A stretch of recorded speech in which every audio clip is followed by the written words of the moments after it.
Good day guys. At yan nga po, nakakalas ko na yung mga nakaharang yung flarings niya.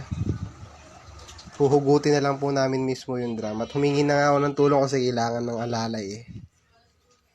Ayan, kailangan i-clear mo muna yung dadaanan ng drum.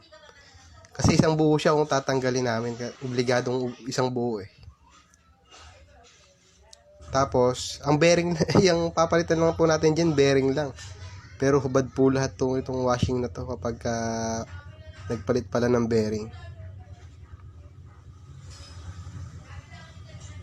Actually, wala po ako alam talaga rito. Kapa-kapa lang. Yan nga, nilinis ko ng husto yung mga dadaanan para mailabas namin itong drum.